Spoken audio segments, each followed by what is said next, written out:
Hello guys, very good morning all of you. Welcome to this session on YouTube channel Biology Teaching Center. Your educator Dr. Akhileshwar Kumar. Today will be discuss about genetic recombination in bacteria or sexual reproduction in bacteria. In bacteria, there is no sexual reproduction as a like eukaryotic organism. There is no gamete formation through meiotic cell division and gamete fusions, but in bacteria genetic information, genetic recombination occurs. First of all, we discussed about what is genetic recombination.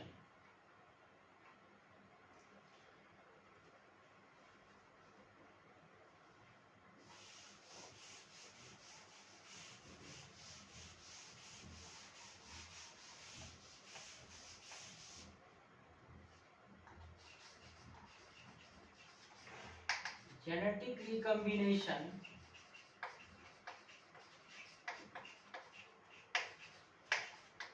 is a process of horizontal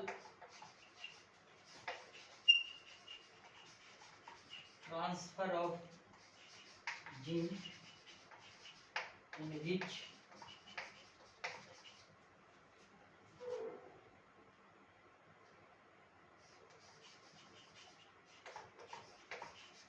transfer of foreign DNA from one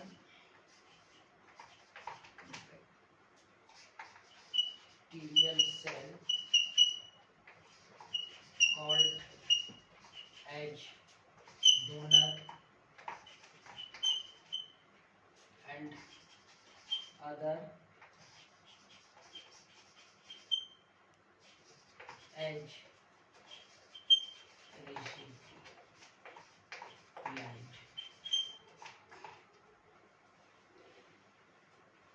यहाँ पर हम लोग देख रहे हैं कि genetic recombination in bacteria.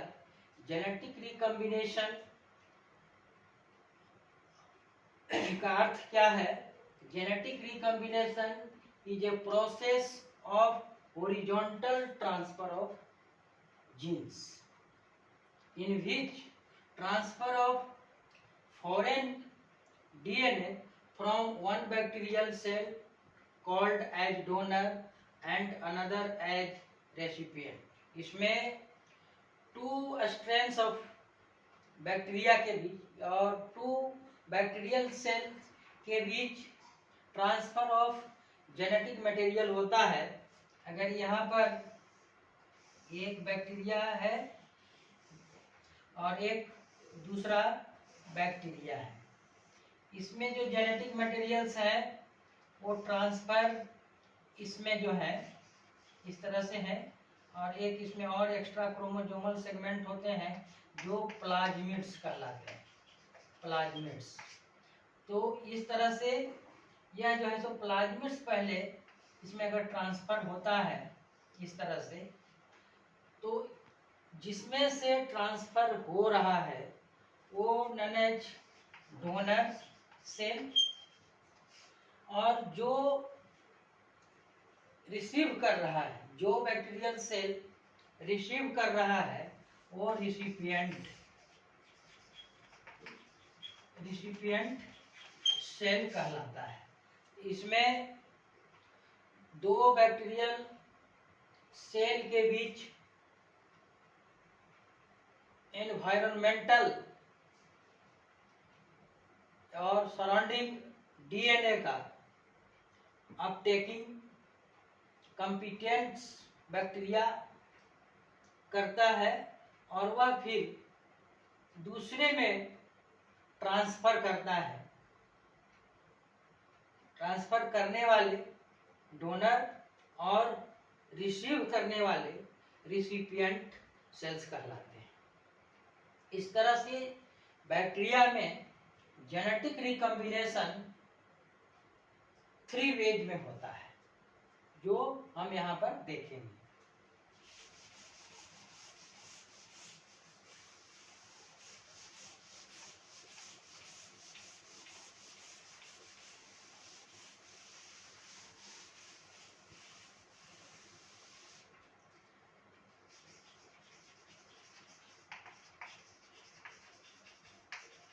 Genetic recombination in bacteria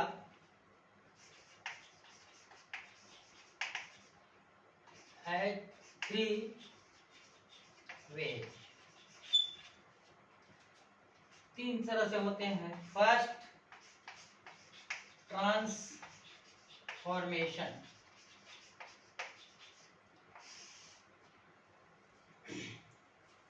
transformation का मतलब ट्रांसफर ऑफ एक्सोजीनस और foreign DNA from one cell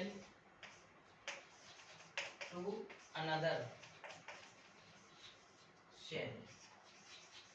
ये आपका ट्रांसफॉर्मेशन, जो आपका जेनेटिक रिकॉम्बिनेशन का first process.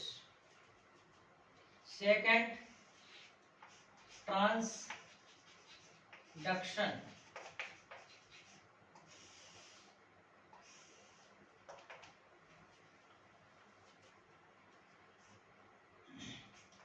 Transfer of DNA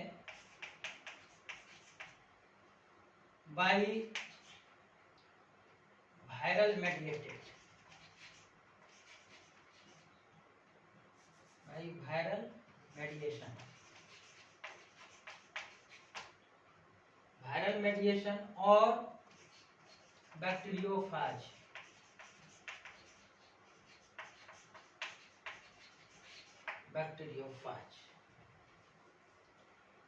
तो ये दो मेथड्स, ट्रांसफॉर्मेशन, ट्रांसडक्शन, और थर्ड जो मेथड है वो conjugation method.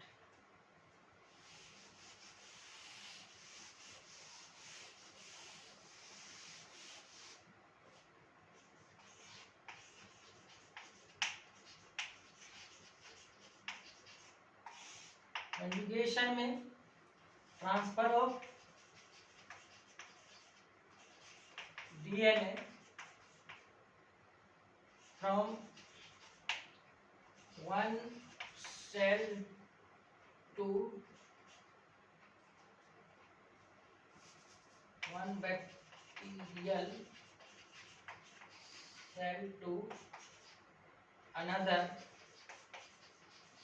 by direct cell contacts।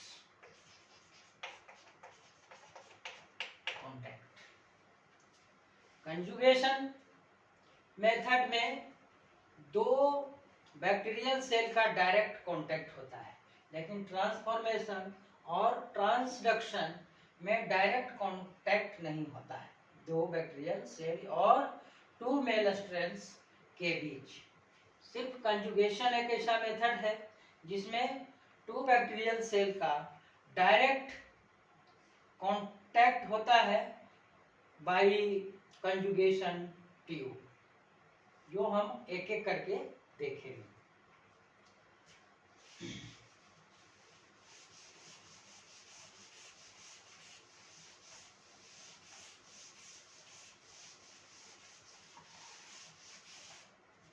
आज के अभी जो सेशन में हम जो देखेंगे वह मेनली रूप से ट्रांसफॉर्मेशन के संबंध में, ट्रांसडक्शन एंड कंजुगेशन हम अलग अलग सेशन में उसको एक एक कर देखेंगे। आज के क्लास में हम ट्रांसफॉर्मेशन क्या है, उसका मेथड क्या है, ये हम देखेंगे। तो transformation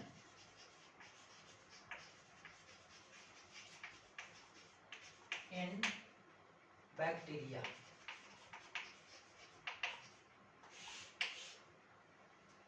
transformation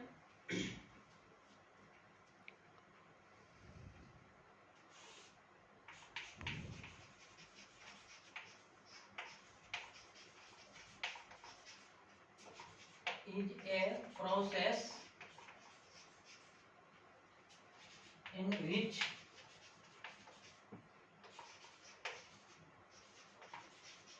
foreign or surrounding DNA transfer through cell membrane into cytoplasm।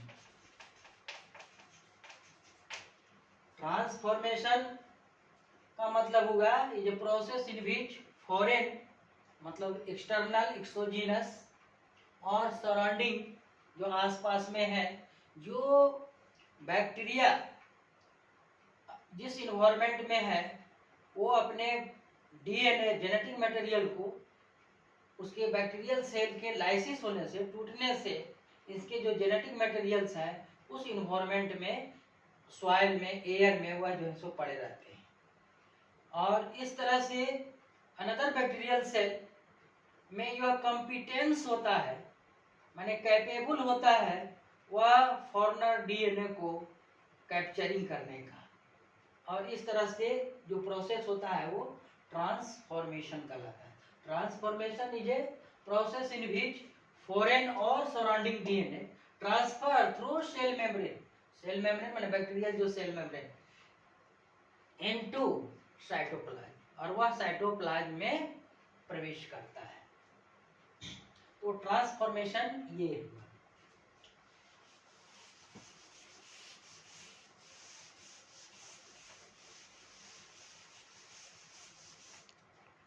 Transformation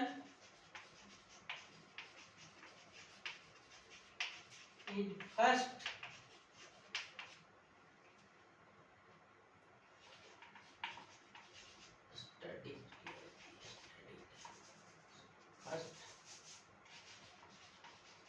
demonstrated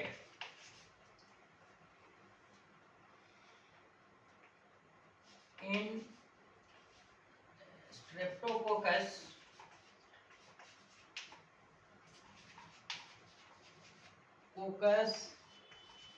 pneumoniae, Streptococcus pneumoniae by Frederick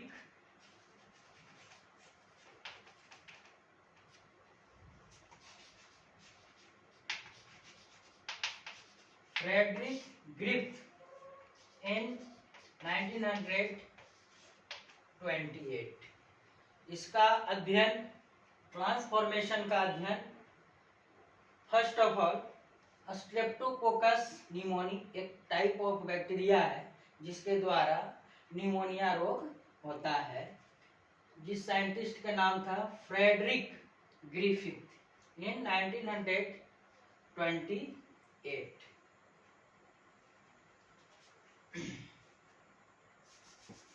transformation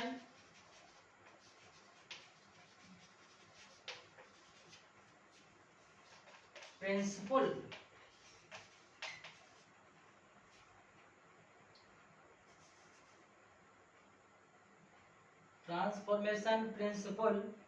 is demonstrated demonstrated by Avery, scientist का नाम एटल, माने उनके और सहयोगी, एवरी साइंटिस्ट थे, एटल माने उनके कोवर्कर्स, साथ जो काम करने वाले। तो transformation principle is demonstrated by Avery et al 1944। इसका अध्ययन जो है निमोनी, स्ट्रेप्टोकोकस निमोनी में जो फ्रेडरिक ग्रिफ्थ के द्वारा किया गया, लेकिन इसमें जेनेटिक मटेरियल का या ट्रांसफॉर्मेशन में जो डीएनए का जो रोल होता है उसका अध्ययन आपका एवरी एटल इन 1944,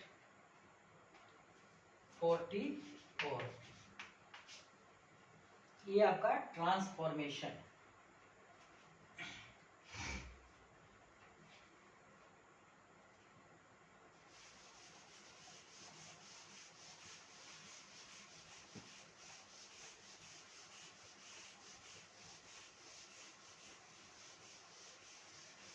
अब यहाँ पर हम देख रहे थे कि एक बैक्टीरियल सेल है, वो इन्वायरमेंट में जो आपका डीएनए है पड़ा हुआ, और इसमें भी जैसे जेनेटिक मटेरियल इस तरह से है। तो ये आपका फॉरेन, REIGN, फॉरेन डीएनए, ये जो बाहर में पड़ा हुआ है फॉरेन डीएनए है। और एक आपका यहाँ पर कॉम्पिटेंट बैक्टीरिया है, कॉम्पिटेंट बैक्टीरिया, कॉम्पिटेंट बैक्टीरिया है जो सराउंडिंग या इन्वायरमेंटल फॉरेन डीएनए को कैप्चर करने की इसमें एबिलिटी होती है। इसमें एक लिविंग बैक्टीरियल सेल, अगर इस तरह से है एक बैक्टीरिया, इसमें आपका जेनेटिक मटेरियल्स है, और दूसरा यहाँ पर एक है इसमें, तो इसका जेनेटिक मटेरियल डायरेक्ट इसमें ट्रांसफर नहीं होता है। ट्रांसफॉर्मेशन में जब भी होता है तो इन्वायरमेंटल जो फॉरेन डीएनए होते हैं, जो ये बैक्टीरिया के लाइसिस, बैक्टीरियल सेल के लाइसिस के फलस्वरूप इसका जो डीएनए इस तरह से जो इन्वायरमेंट में है, वही बैक्टीरियल सेल फिर दूसरे जो कॉम्पिटेंट बैक्टीरिया होते हैं उसको उसमें वह ट्रांसफर होता है, ना कि एक बैक्टीरिया सेल दूसरे बैक्टीरिया में वह ट्रांसफर होता है। ऐसा ट्रांसफॉर्मेशन में नहीं होता, बल्कि वह फॉरेन और इन्वायरमेंटल डीएनए लाइज्ड जो बैक्टीरियल क्रोमोसोम्स होते हैं या जेनेटिक मटेरियल्स होते हैं, वो कॉम्पिटेंट बैक्टीरिया के द्वारा कैप्चर किए जाते हैं। तो हम फर्स्ट ऑफ ऑल ये देखेंगे कि कॉम्पिटेंट बैक्टीरिया क्या होता है। कॉम्पिटेंट ये जो बैक्टीरिया है, the capability of Uptake, capability Uptake of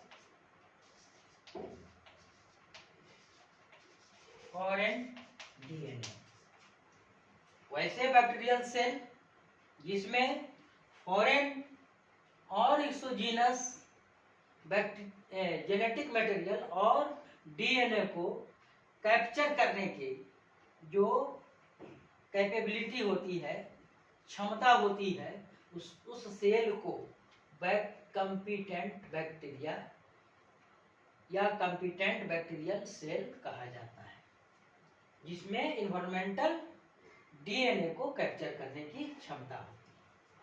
यहाँ तक आप लोगों को समझने में मैं समझता हूँ कि किसी तरह की कठिनाई नहीं हुआ है। और अगर इस तरह का वीडियो पसंद है तो आप चैनल को निश्चित रूप से सब्सक्राइब करें और अपने फ्रेंड्स एवं शुभचिंतक जो हैं उनके बीच शेयर अवश्य करें। इसके बीच और हम आगे देखते हैं।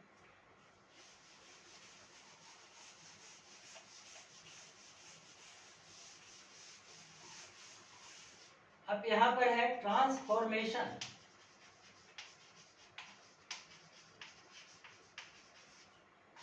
Versus transfection.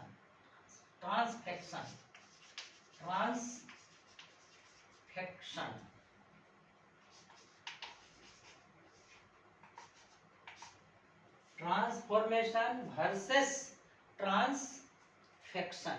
यहाँ पर ट्रांसफॉर्मेशन के बारे में हम लोग पढ़ चुके। Transformation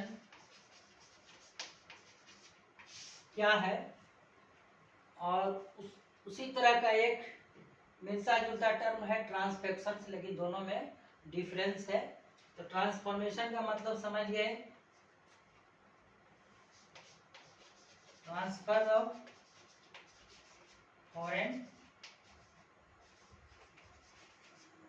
DNA from one bacterial cell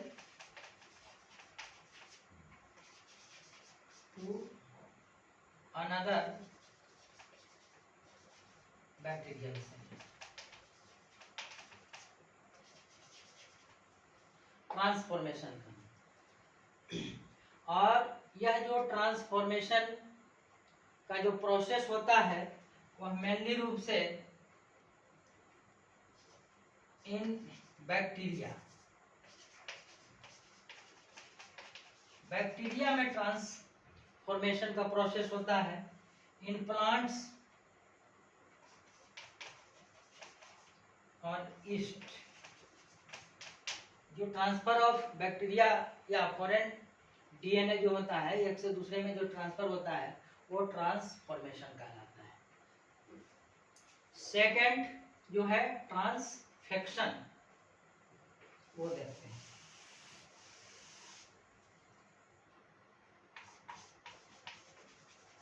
transfection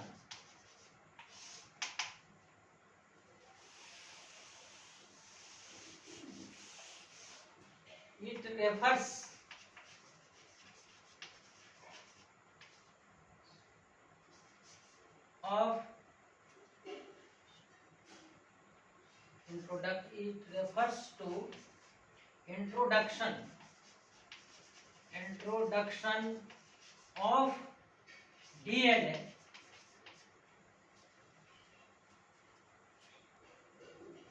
in only mammalian cell। Mammalian cells में जो DNA का हम ट्रांसफर करते हैं जिस भी मेथड से, वो आपका ट्रांसफेक्शन कहलाता है। तो इस तरह से ट्रांसफॉर्मेशन एंड ट्रांसफेक्शन, और एक तीसरा टर्म जो था कंपीटेंस। अब यहाँ पर ग्रिफ्थ जो जिन्होंने एक्सपेरिमेंट किया ट्रांसफॉर्मेशन के संबंध में, स्ट्रेप्टोकोकस निमोनियाई के संबंध में, जिन्होंने बतलाया कि DNA as genetic material, DNA ही मुख्य रूप से आनुवांशिक पदार्थ होता है। इसके संबंध में जो स्ट्रेप्टोकोकस निमोनियाई में जो एक्सपेरिमेंट किया गया, एक्सपेरिमेंट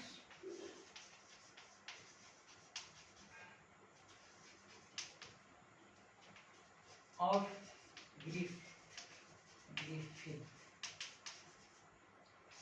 यहाँ पर इन्होंने जो अध्ययन किया वो स्ट्रेप्टोकोकस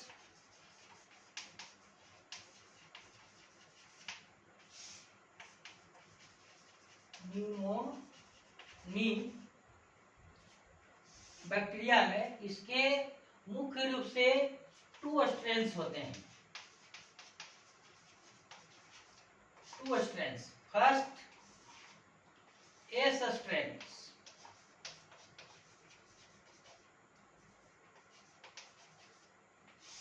एस स्ट्रेन्स का मतलब यहाँ पर स्मूथ है ना। Those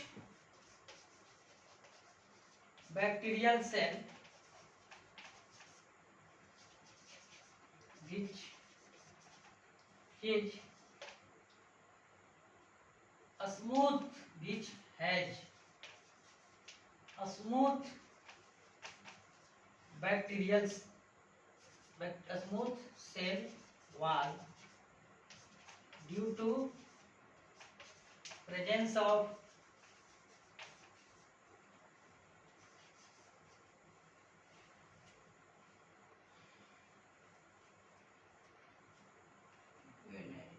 slimy polysaccharides।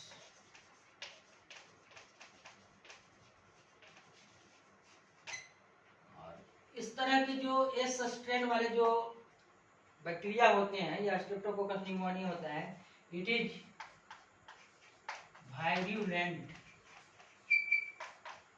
मतलब वायरुलेंट का मतलब that is it produces pneumonia disease.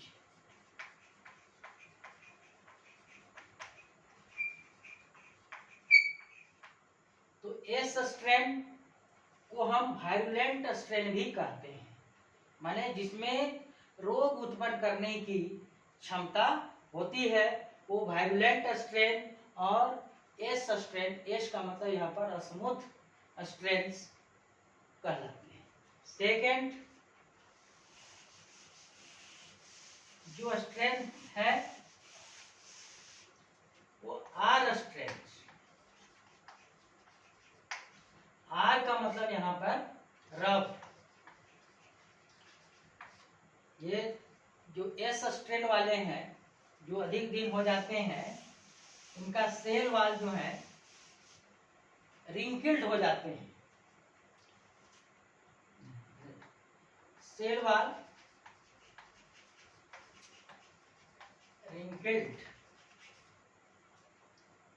झुर्रीदार, इस तरह से जो सेल गोलाकार इस तरह से है तो इस तरह से हो जाते हैं। ये आपका रिंकिल्ड कहलाता है। एंड रफ, रिंकिल्ड के कारण यह जैसा आपका रफ स्ट्रक्चर में दिखाई पड़ता है। तो cell wall wrinkled and rough, these strains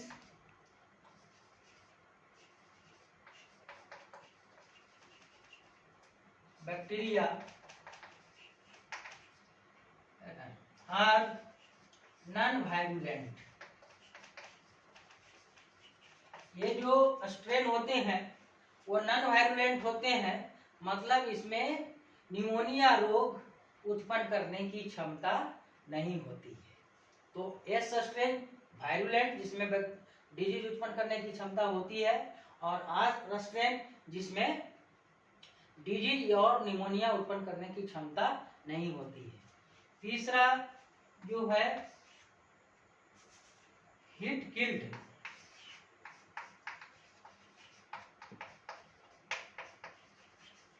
इसी में से दो मेनली रूप से है, लेकिन एक और तरह के स्ट्रेन प्राप्त किया गया, इसको हीट किल्ड एस स्ट्रेन कहते हैं। Heat killed S strain.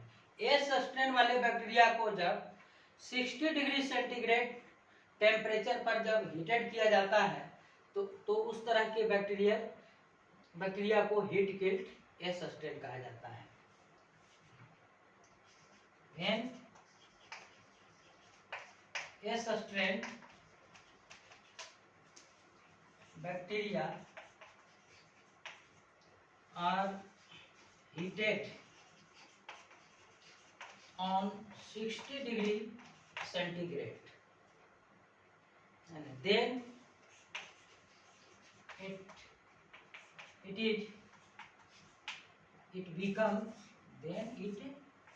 becomes non-virulent। माने जब एस स्ट्रेन को हम जाने की वायरुलेंट बैक्टीरिया होती है, रोग उत्पन्न करने की उसमें क्षमता होती है, निमोनिया रोग उत्पन्न करता है, लेकिन जब उस स्ट्रेन को 60 डिग्री सेंटीग्रेड टेम्परेचर पर गर्म करते हैं तो वह नॉन वायरुलेंट हो जाता है। अब फ्रेडरिक ग्रिफ्थ ने जो एक्सपेरिमेंट किया, एक चूहा पर एक्सपेरिमेंट किया, जो इस एक्सपेरिमेंट को हम देखेंगे। ये 3 तरह के स्ट्रेन हुआ।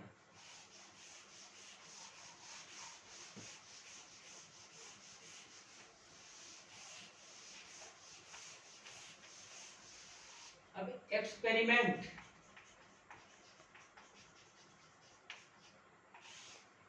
यहाँ पर स्ट्रेन जो है, स्ट्रेन्स, और यहाँ पर रिजल्ट। रिजल्ट्स क्या होता है, ये इस तरह।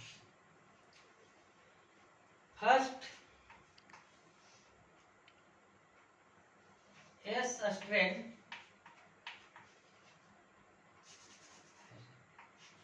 Mouse plus S strain injected. अगर माउस को एस स्ट्रेन वाले बैक्टीरिया को जब इंजेक्ट किया जाता है तो यहाँ पर माउस जो है, इसमें यह हो चूंकि वायरुलेंट होता है, इसलिए चूहा में निमोनिया रोग हो जाता है और वह माउस डाइड, चूहा जो है वह मर जाता है। First experiment. Second, mouse plus R strain injected. अब आर स्ट्रेन वाला जो बैक्टीरिया है वह नॉन वायरुलेंट होता है, इसलिए उसमें चूहा में, माउस में निमोनिया रोग नहीं होता है, इसलिए माउस जो है यहाँ पर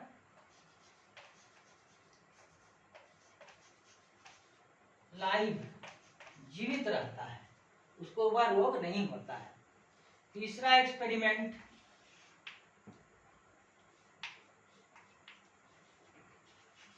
heat strain mouse,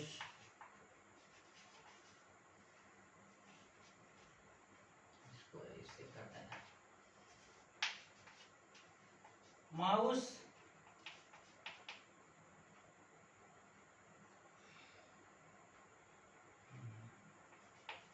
heat strain, heat S strain, heat killed S strain और प्लस आर स्ट्रेन। अब हीट किल्ड के कारण जो है आपका माउस जो है, गलती हो रहा है, mouse plus heat killed S strain, तो यहाँ पर माउस जो है डाइड हो जाता है इस तरह से, क्योंकि इसमें जो है हीट किल्ड स्ट्रेन और लाइव यहाँ पर कंफ्यूजन हो रहा है। अब चौथा जो एक्सपेरिमेंट है, heat killed S strain plus R strain. Heat strain जो है सो यहाँ पर हीट किल्ड स्ट्रेन जो है सो आपका निमोनिया रोग उत्पन्न नहीं करता है, लेकिन जब heat killed strain plus R strain दोनों को एक साथ मिलाकर जब इंजेक्ट किया जाता है माउस में, तो उसमें निमोनिया रोग हो जाता है और माउस जो है डाइड हो जाते हैं।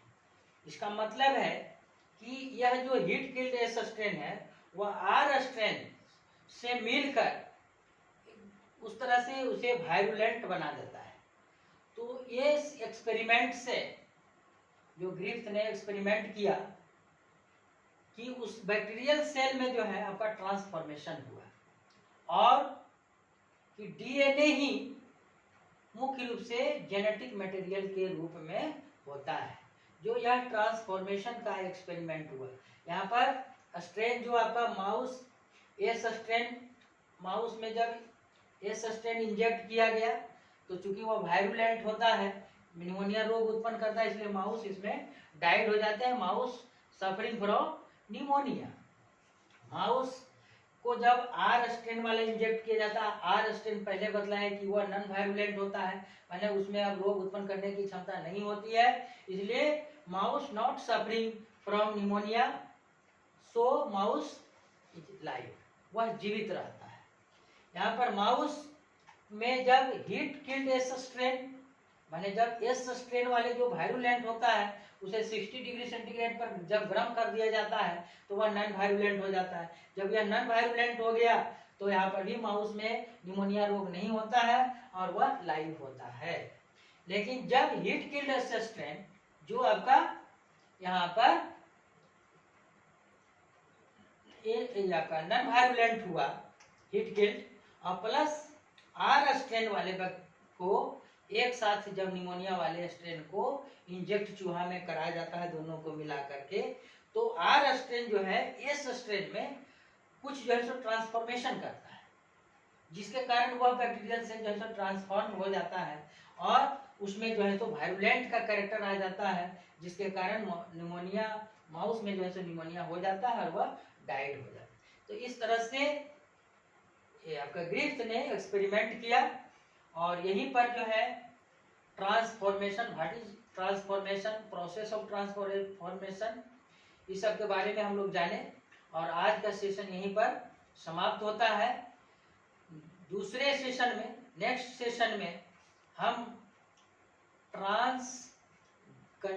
ट्रांसडक्शन और कंजुगेशन दोनों में से कोई एक के बारे में डिटेल में पढ़ेंगे। तो इस तरह से अगर वीडियो अच्छा लगा तो आप निश्चित रूप से आप चैनल को सब्सक्राइब करें। Thank you.